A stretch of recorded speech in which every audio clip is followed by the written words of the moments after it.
Good morning everyone, welcome back to our channel to a new blog. আশা করি তোমরা সবাই খুব খুব খুব ভালো আছো, আর আমরাও খুব ভালো আছি। আজকে শুক্রবার, আর আমি তো শনি রবি ছাড়া ব্লগিং করি না, কিন্তু আজকে ইচ্ছা হলো যে চলো শুক্রবারের একটা ব্লগ আমি তোমাদের সঙ্গে শেয়ার করি। তাই আজকে সকাল সকাল ব্লগটা শুরু করে দিলাম তোমাদের সবাইকে সাথে নিয়ে। প্রথমেই তোমাদের আমি দেখাচ্ছি আমার ব্যালকানিতে বোগানভলিয়া গাছটা। যদিও এখন গাছটা একটু নেতিয়ে গেছে, কারণ দেখতেই পাচ্ছ ডিরেক্ট রোদটা একদম কিন্তু গাছের পাতা থেকে গোড়া সব জায়গাতেই পড়ে। আর যেটা বোগানভলিয়া গাছের জন্য ভীষণ ভালো। বলতে বলতে দেখো একটা ফুল ঝরে পড়েও গেল। তো আজকের ব্লগটা আমি বাগান থেকে শুরু করলাম, তার একটা কারণ আছে। তোমাদেরকে আমি অনেক দিন ধরেই দেখিয়েছিলাম যে আমি একটা উচ্ছে গাছ লাগিয়েছি। উচ্ছে গাছটায় না ফাইনালি একটা উচ্ছে ধরেছে। রোজই ভাবছি দেখাবো, ভুলে যাচ্ছি, আর উচ্ছেটা বড় হয়ে যাচ্ছে। তো আজকে ওই জন্যই বাগান থেকে নিজেকে না দেখিয়ে আমার ছানাপোনাগুলোকে দেখিয়ে ব্লগটা শুরু করলাম। আর এই যে একটা টমেটো গাছ, এটা তো বীজ থেকে হয়েছে, তোমরা তো জানোই আমি টমেটো ফেলেছিলাম, সেখান থেকেই গাছটা হয়েছে। দেখা যাক টমেটো হয় কি না। এই হলো আমার এরিকা প্লাম। আর লাস্ট ব্লগে তোমরা দেখেছিলে সৌম্য আমাকে দুটো গাছ কিনে দিয়েছিল। তো এটা হচ্ছে তার মধ্যে একটা গন্ধরাজ গাছ। গাছটায় কিন্তু কুঁড়ি আছে, এই দেখো, এই একটা কুঁড়ি, আর এই জায়গাগুলো থেকে কুঁড়ি আসছে আর কি। আর হোপফুলি এটাও একটা কুঁড়ি। গাছটার গ্রোথটা তো ভীষণ ভালো, পাতাগুলো দেখে খুবই হেলদি মনে হচ্ছে, দেখা যাক কীরকম হয়। আর এই মুহূর্তে আমার বাগানের রানী কিন্তু শুধু বোগানভলিয়া নয়, তার সাথে এই সাদা গোলাপটা। সত্যি এত ভালো দেখতে লাগছে না যে কি বলবো।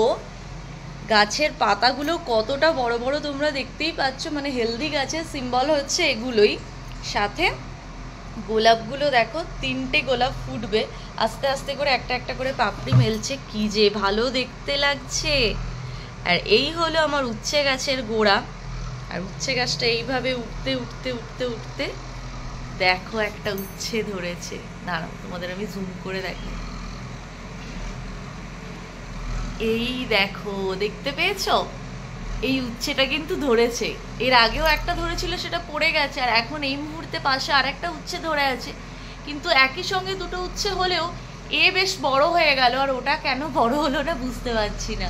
তো এই হলো আমার উচ্ছে গাছ। যাই হোক, একটাই উচ্ছে হোক, যাই হোক, বীজ থেকে যে গাছটা লাগিয়ে আমি ফল অবধি বড় করতে পেরেছি, এটাই আমার কাছে অনেক বড় পাওয়া। তো চলো আজকে ব্লগটা তো একটু অন্যরকমভাবে শুরু করলাম বাগানটা দেখিয়ে। আজকে বাইরে কোথাও বেরোনোর কোনো রকম প্ল্যানিং কিছুই নেই। বাড়িতে যা করব তোমাদের সঙ্গে আমি সেটাই শেয়ার করব। তো চলো তোমরাও ভিডিওটা দেখতে থাকো। সৌম্য তো এখন সকাল সকাল বসে গেছে কাজে। সকালবেলা উঠে ওর যা যা কাজ সেগুলো করে, মানে যা যা কাজ মানে নিজের কাজ, কফি বানিয়ে খাওয়া, এইসব করে স্নান হয়ে গেছে। আর হ্যাঁ, বড় একটা কাজও আমার করে দেয়, সেটা হচ্ছে পুজো। পুজো করার পর ও স্নান করে বসে গেছে কাজে, যদিও ওকে এখন আমি ব্রেকফাস্ট দিইনি। তো এই নাও, থ্যাংক ইউ। এটা কি? ওয়েলকাম। আচ্ছা, এটা ঝরে যাওয়া বোগানভলিয়া বাঁ হাতে দিলাম, ডোন্ট মাইন্ড। হ্যাঁ, ওই তো বললাম ঝরে যাওয়া বোগানভলিয়া। ও বসে গেছে কাজে, আর এই যে ও কিন্তু পুজোটা সকাল সকাল দিয়ে দিয়েছে। এটা একটা বড় কাজ আমার করে। আমরা রেগুলার ফুল দিয়ে পুজো করি না, জানো তো, শুধু বৃহস্পতিবারগুলো আমরা ফুল দিয়ে পুজো করি। আর বৃহস্পতিবার ফুল কিনে আনলে সেই ফুলটা থেকে গেলে শুক্র শনিবারও দিই, কিন্তু কালকে আমরা আমাদের সোসাইটির গার্ডেনের থেকে ফুল এনে পুজো করেছিলাম, যার কারণে খুবই অল্প ফুল এনেছিলাম।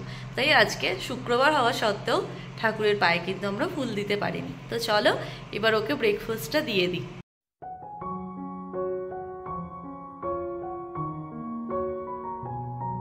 আজকের ব্রেকফাস্টটা কিন্তু আমাকে বানাতে হয়নি, কারণ গতকাল আমি ডিনারে যেটা বানিয়েছিলাম অনেকটা বেশি করে হয়ে গেছে। তাই ভাবলাম আজকে ব্রেকফাস্টটা এটা দিয়েই চালিয়ে নিই। তোমাদের একবার দেখিয়ে দিই কী কী আছে। এখানে আছে নারকেল আলু দিয়ে ছোলার ডাল। এই যে নারকেল আর ছোটো ছোটো করে আলুও আমি কেটে দিয়েছি। তো এই ছোলার ডালটা এতটা বেঁচে গেছে, এটা কি ফেলে দেবো বলো? এটা গরম করে আজকে খেয়ে নেব। সাথে বানিয়েছিলাম সিমুয়ের পায়েস, কাজু কিশমিশ দিয়ে ঘিতে একদম, খুব সুন্দর হয়েছে কিন্তু এটা খেতে। তো সিমুয়ের পায়েস আর ছোলার ডাল, এর সঙ্গে অবশ্যই কি যাবে? আমুলের আইসক্রিম? না না, একদমই নয়। এর সঙ্গে যাবে হচ্ছে লুচি। তো এখানে 9টা লুচি আছে, আমরা দুজনে ভাগ করে খেয়ে নেব। তো আজকের ব্রেকফাস্টটা আমরা এটা দিয়েই সারবো। আর গতকাল আমি আর সৌম্য সন্ধেবেলা বেরিয়ে কিন্তু বাজার করে এনেছি, বাজারগুলো আমার ঢোকানোও হয়নি দেখো। তো এখানে আছে পটল, ঢ্যাঁড়স, আর আমি না কচু খেতে খুব ভালোবাসি, মানে কচু অন্যরকমভাবে না, কচুর দম হয় না পেঁয়াজ রসুন দিয়ে, ওটা খেতে আমি ভীষণ ভালোবাসি। তো আজকে ইচ্ছা আছে কচুর দম বানাবো। এর আগের বছর ব্যাঙ্গালোরে আমরা কচুর দম একদিন আমি বানিয়েছিলাম কিনে এনে, কিন্তু কচুগুলো সেদ্ধ হয়নি যেন, আলুগুলো সেদ্ধ হয়ে গিয়েছিল। তো জানি না আজকে কি হবে, বা গলা কুটকুট করবে কিনা তাও জানি না। তো সঙ্গে শশাও এনেছিলাম, দেখা যাক, রান্না তো করব। ইচ্ছা আছে আজকে ঢ্যাঁড়স আলু একটু পোস্ত বানাবো, আর কচুর দম বানাবো, আর ডিমের কারি বা ডিমের অমলেট বানিয়ে নেবো, যে কোনো একটা কিছু করব। তবে এই দুটো রান্না করবই। তো রান্নার তো তোড়জোড় শুরু করতে হবে, ঘড়ির কাঁটা অনেকটাই এগিয়ে গেছে, আগে ব্রেকফাস্টটা সেরে নিই। সৌম্য সকাল সকাল স্নান করার সাথে সাথে কিন্তু আমি আমার এই পিস লিলিগুলোকেও আজকে স্নান করিয়ে দিয়েছি। এগুলো খুব একটা আমি মানে জল দিই না, মানে মাটিটা একদম ড্রাই হয়ে গেলে তারপর মাটিটায় জল দিতে হয়, বলে পিস লিলির যত্ন এইভাবেই নিতে হয়। এটা আমার থাকে না ওই ঘরের যে জানলাটা, সেই জানলায়, তো ডিরেক্ট রোদ পেয়ে দেখলাম গাছটা একদম ঝিমিয়ে পড়েছে। বেশ অনেক দিন না আমার জল দেওয়া হয়নি, তো আজকে ওই জন্য এই গাছটা খুব সতেজ আছে, এটা কিন্তু খুব ঝিমিয়ে পড়েছে, তাই জল দিয়ে চান করিয়ে ওদের এখন এখানে রেখেছি। একটু ওরা ঠিকঠাক হয়ে নিক, তারপরে ওদের আবার জায়গায় আমি দিয়ে দেবো।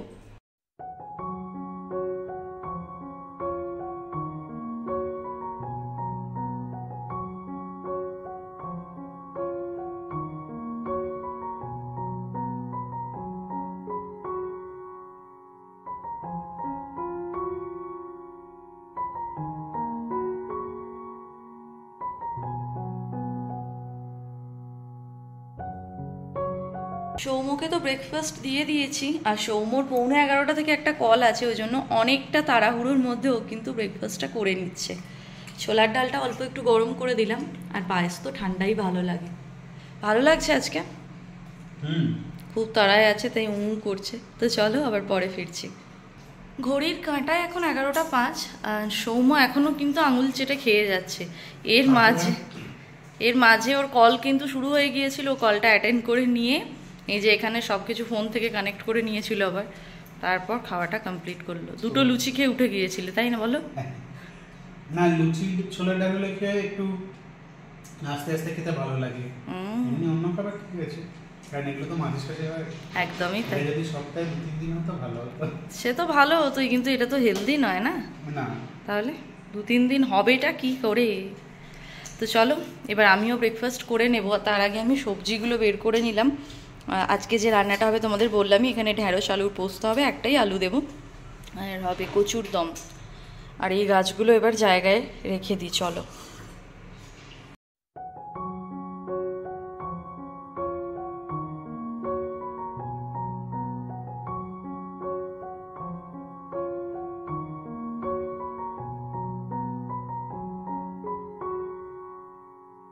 এখানে আমি বসিয়ে দিলাম ভাতটা, যাতে আমি ব্রেকফাস্ট করতে করতে এদিকে ভাতটা হয়ে যায়, তাতে আমার সময়টা অনেকটা বাঁচবে।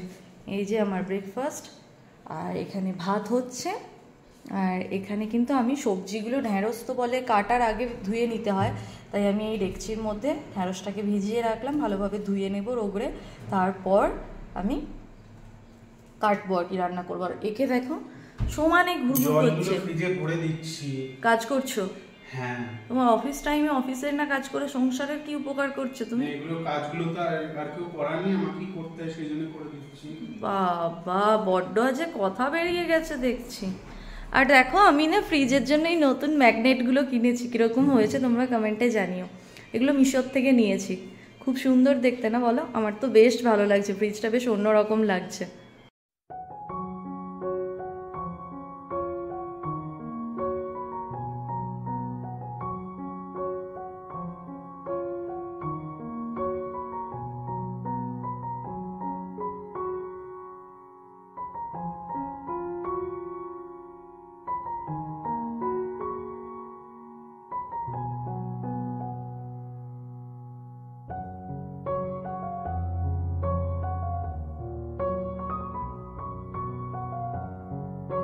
বাজে এখন 12:15, আর ভাতটা এতটাই কমিয়ে আমি বসিয়েছিলাম যে ভাতটা এখনও কিন্তু হয়নি, আর কিছুক্ষণ পর ভাতটাও হয়ে যাবে। আর এদিকে তো তোমরা দেখলেই আমার ঢ্যাঁড়স আলুর পোস্তটা কিন্তু হয়ে গেল, মানে জলটা একটু শুকিয়ে গেলে এটা হয়ে যাবে। এবার কচু আর আলুটাকে আমি কেটে নেব কচু আলু দমের জন্য।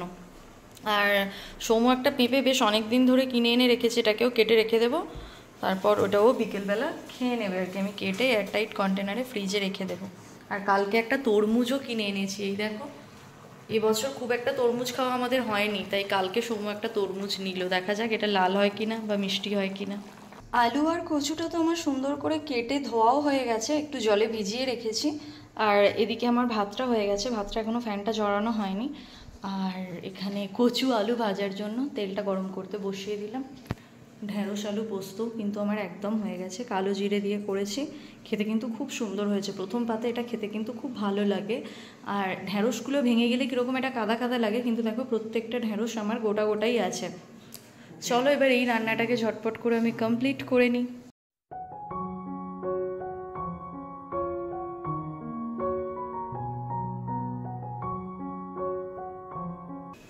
কচুর দম বানানোর জন্য প্রথমেই তো কচু আর আলুটাকে লাল লাল করে ভেজে নিয়েছি, দেখতেই পাচ্ছ। এবার আমি কড়াইয়ের মধ্যে গোটা জিরে, শুকনো লঙ্কা আর তেজপাতা ফোড়নে দিয়ে দিয়েছি।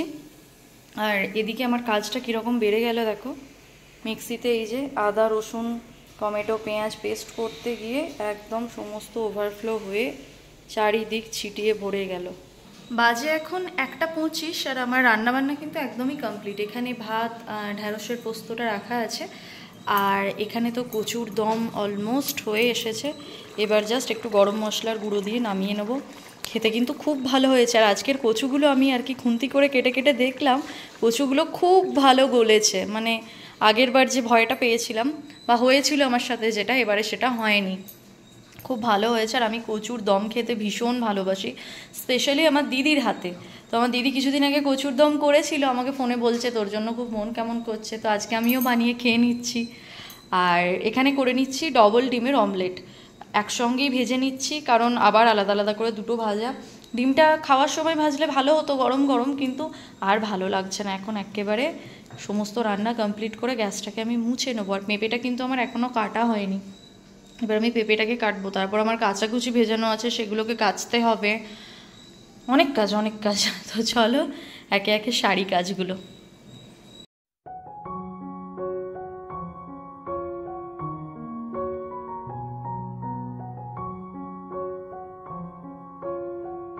সমস্ত রান্নাবান্না তো আমার কমপ্লিট। আর আমি সারা দিনের পর এখন রিয়েলাইজ করলাম কি আমি আজকে সকাল থেকে ক্যামেরার সামনেই আসিনি। তো যাই হোক, তাই ভাবলাম যে না, মুখটা একবার তোমাদের দেখিয়ে দিই, মেবি তোমরা আমার মিস করছো। তো সমস্ত রান্নাবান্না কমপ্লিট, তোমরা তো দেখলেই। ডিম টিম ভেজে সমস্ত কিছু ঢেকে ঢুকে একদম রেখে দিয়েছি। একটা মেয়ের কাছে সব থেকে শান্তি মনে হয় এটাই, যে তার রান্না কমপ্লিট হয়ে যাওয়াটা। তো আজকে ওয়েদারটা তো ভীষণই ভালো, খুবই সানি ওয়েদার। মাঝে মাঝে আবার মেঘ করছে, খুবই সানি এরকম বলাটাও ভুল। এখন আবার রোদটা বেরোলো, মাঝে মাঝে মেঘ করছে। এরকম আলো ঝলমলে ওয়েদার থাকলে বেশ ভালো লাগে। আর ব্যালকনি গার্ডেনটাকে এখন কিন্তু বেশ ভরা ভরা লাগছে। বলবো না আবার কোন গাছ মরে যাবে না জানি। তো তোমাদের সঙ্গে আরেকটা জিনিস আমি শেয়ার করবো, তো চলো ব্যাক ক্যামেরায় দেখ। যেটা বলছিলাম, বাগানটা এত সুন্দর দেখতে লাগলে কি হবে, এই কর্নারটা কিন্তু একদম মেসি হয়ে আছে, একদম বিচ্ছিরি দেখতে লাগে। তো ভাবছি এই কর্নারটাকে একটু নতুনভাবে কিছু অর্গানাইজ করব আমি, যার কারণে আমরা তো আগে এরকম জারের জল খেতাম তোমরা জানোই, এখন তো ওয়াটার পিউরিফায়ার নেওয়া হয়ে গেছে। তো এই জলের যে ড্রাম দুটো ছিল আমাদের, ওটা তো কোনো কাজে লাগে না। তাই ওই ড্রাম দুটোকে কালকে আমরা যেখান থেকে জল নিয়েছিলাম ওখানে ফোন করে জানলাম, ওরা বললো হ্যাঁ আমরা নিয়ে নেব, যদি ড্রামের কন্ডিশন ভালো থাকে তো আমরা নিয়ে নেব। তো ভালোই ছিল, আমরা গিয়ে দিয়ে এলাম। আর না হলে সৌম্য বলছিল ফেলে দেবো, তো ওই দুটো ড্রামের দরুন ওরা 200 টাকা আমাদের রিটার্নও দিল। রিটার্ন মানে একটা কুপন দিয়ে দিল, আমরা পরে ওখান থেকে কিছু আবার কিনে নেব, গ্রসারি কোনো আইটেম বা যাই হোক কিছু।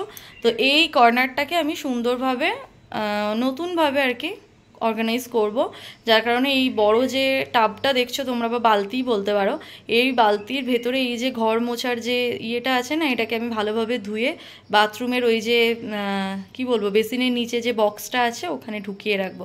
তো আজকে ইচ্ছা আছে, এখন তো আর কোনো কাজ নেই, এখন কয়েকটা জামা কাপড় আছে ওগুলো কেচে এই কাজটা একটু করি। মোটামুটি খেতে তো 2:30 বাজবে, এখনও হাতে প্রায় 45 মিনিট মতো টাইম আছে, তো এটা করব। তারপর এখানে একটা স্ট্যান্ড কিনে কিছু গাছ টাছ দিয়ে এই জায়গাটাকে সুন্দর করে সাজাবো। নাহলে ক্যামেরা করতে গেলে না, দুম করে যদি ওদিকে ক্যামেরাটা ঘুরে যায়, ঝাঁটা টাঁটা এলে বড্ড বিচ্ছিরি দেখতে লাগে। তো ইচ্ছা আছে নতুনভাবে সাজানোর। এই কর্নারটা এরকম ফাঁকাই রাখবো, একটা ওই যে তোমাদের স্ট্যান্ড হয় না জামা কাপড় শুকোতে দেওয়ার, ওরকম একটা নেব, তো ওটা এই জায়গাটায় রাখবো।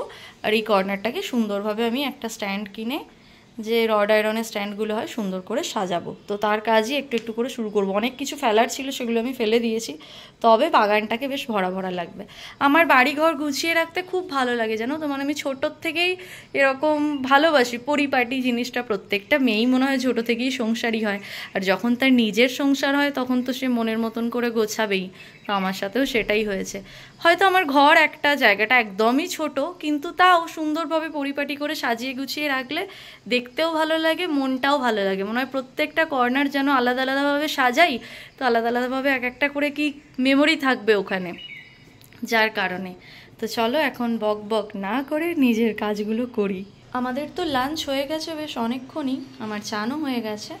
আর এই জায়গাটাকে ক্লিন করে দিলাম, দেখো কত সুন্দর দেখতে লাগছে। মেঝেটা একটু নোংরা আছে, দিদি এবার মুছে নেবে, তারপর পরিষ্কার হয়ে যাবে।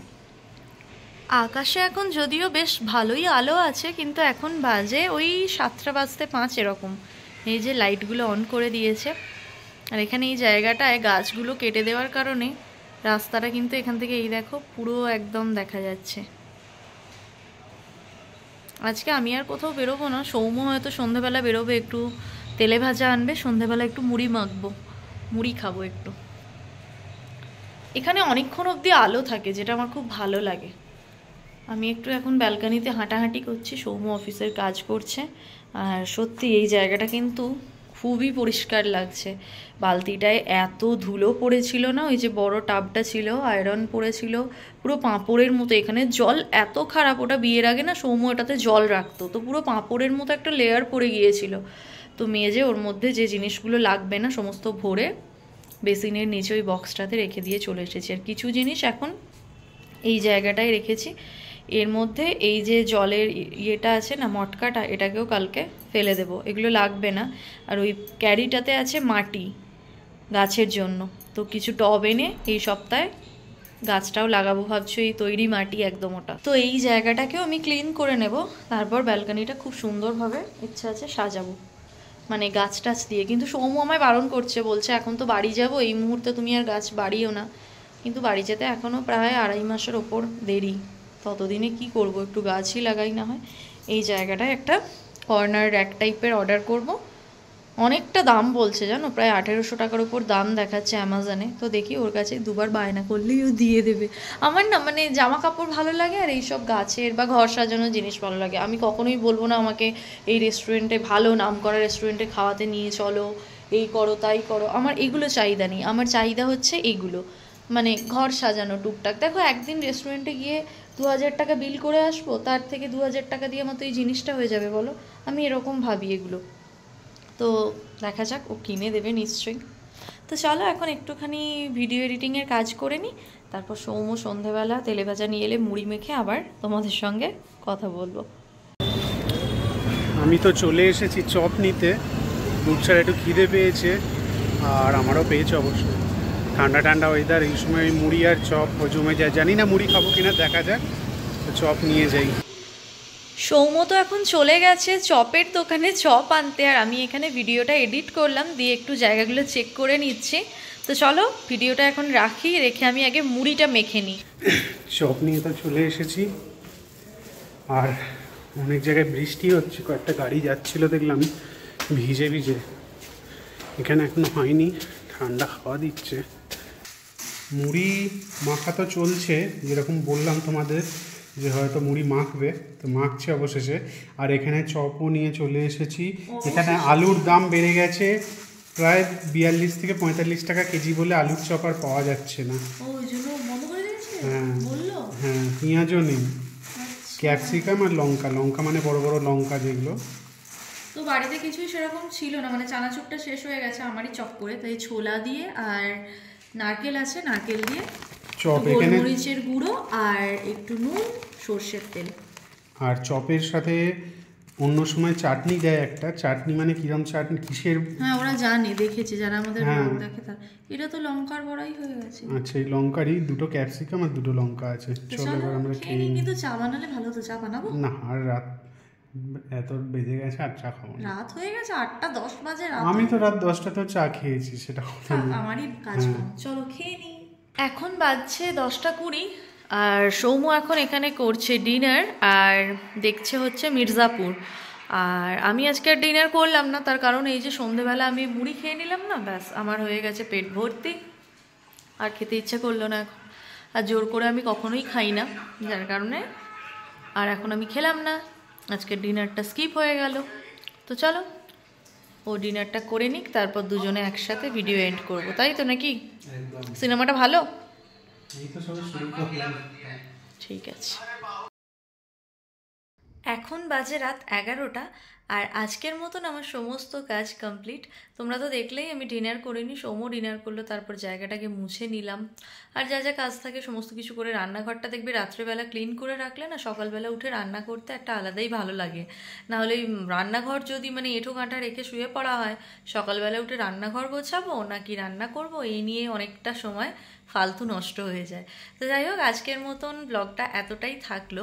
তবে হ্যাঁ, তোমাদেরকে আমি বলেছিলাম আগের ব্লগে যে এরপর থেকে যারা আমার ব্লগে কমেন্ট করবে তাদের প্রত্যেকের নাম নিয়ে নিয়ে আমি কমেন্টগুলো পড়বো, কিন্তু তোমরা আমার কথা শুনে কেউই আমাকে কমেন্ট করোনি।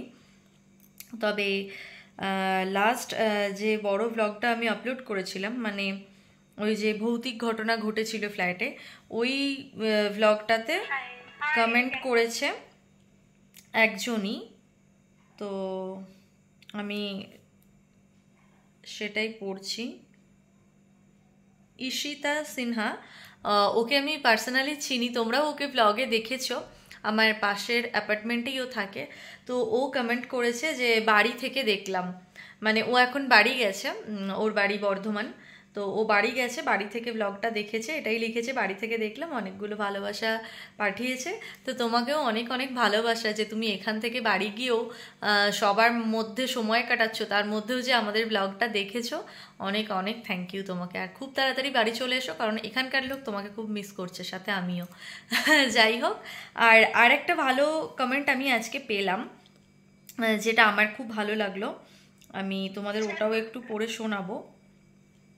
সেটা হচ্ছে, আমি যে দাদা বৌদির বিরিয়ানির একটা শর্টস আপলোড করেছিলাম না, ওই শর্টসটাতে আজকে কমেন্ট করেছে দেবজিৎ দে। তো উনি লিখেছেন, অনেক ব্লগ দেখি হাজব্যান্ড ওয়াইফ বা কাপলদের, বাট তোমাদেরটা সত্যি খুব ভালো লাগলো, এরকম শর্টস করতে থাকো, সিরিয়াসলি এরকম ভদ্র ভালো কন্টেন্ট দেখতে চাই। তো থ্যাংক ইউ দাদা, জানি না তুমি আমাদের এই ভিডিওটা দেখছো কিনা, যদি দেখে থাকো তো অনেক অনেক থ্যাংক ইউ। আর এটা সত্যি কথা, এটা খুব ভালো লাগলো যে উনি লিখলেন যে এরকম ভদ্র কন্টেন্ট আরও দেখতে চাই।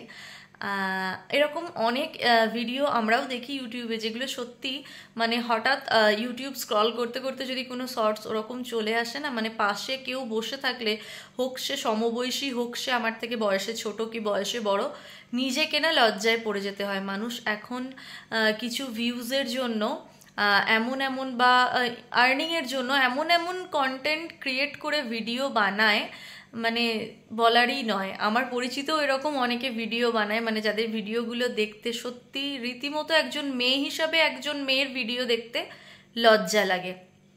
তো যাই হোক, এইভাবেই আমাদের সাপোর্ট করো, আর আমরা এরকম ধরনের কন্টেন্ট নিয়ে ভিডিও বানাতে থাকবো। কারণ কি বলো তো, একটা যে ফ্যামিলি থেকে বড় হয়েছি, সেই ফ্যামিলির একটা রেপুটেশনকে মেনটেন করা এটা আমাদের কর্তব্য। মানে নিজে ইনকাম করার জন্য বা কিছু ভিউজের জন্য এমন কিছু করে ফেলবো না যাতে আমার ভিডিও লোককে, মানে আমি যে ভিডিও বানাই সেটা বলতে আমার লজ্জা হবে, বা আমি কারোর সামনে ওপেনলি ভিডিও করতে পারবো না, আমাকে লুকিয়ে লুকিয়ে ভিডিও করতে হয়। ভিডিওগুলো দেখলেই বোঝা যায় কারা লুকিয়ে ভিডিও করে বা কারা ওপেনলি করতে পারে। তো যাই হোক, যে যার মতন করে বড় হোক, কেউ কারুর ভিডিও চুরি করে তার নিচে নিজের একটা ছোট্ট মুখ বসিয়ে, কোনো ফেমাস ইউটিউবারের কোনো ভিডিও চুরি করলো, সেখানে একটা নিজের মুখ বসিয়ে ইউটিউবে আপলোড করে দিল, তো হাজার হাজার ভিউজ পাচ্ছে, হু হু করে সাবস্ক্রাইবার বাড়ছে। আমার তো তেমন করার কোনো দরকার নেই। তো যাই হোক, অল্প অল্প করে মানে কচ্ছপের গতিতে আমার চ্যানেলটা এগোচ্ছে, কিন্তু এটার মধ্যে আলাদাই একটা স্যাটিসফ্যাকশন আছে কি আমি নিজে ভিডিও বানাই, আমার কন্টেন্ট নিজের, আমি কাউকে কখনো কপি করি না, আর তার থেকেও বড় কথা সমস্তটা নিজেরা করি। তো এটাই, মানুষের যেটুকু ভালোবাসা পাচ্ছি এটাই আমার কাছে অনেক। আমি এইভাবেই ভিডিও বানাবো। আর তোমরা যারা আমার ভিডিও প্রথম থেকে দেখছো তারা প্লিজ আমাকে সাপোর্ট করো, অনেক অনেক ভালোবাসা দিও। আর যারা আমার চ্যানেলে নতুন, এখনও আমার চ্যানেলটাকে সাবস্ক্রাইব করোনি, তারা প্লিজ আমার চ্যানেলটাকে সাবস্ক্রাইব করে খুব তাড়াতাড়ি 1K-তে পৌঁছে দাও। তো আজকের ভিডিওটা এতটাই থাকলো তোমাদের সঙ্গে। খুব তাড়াতাড়ি আবারও দেখা হচ্ছে নতুন একটা ব্লগের সঙ্গে। ততক্ষণের জন্য তোমরা সবাই খুব ভালো থেকো, সবাইকে খুব ভালো রেখো। আজকের মতন গুড নাইট, টাটা।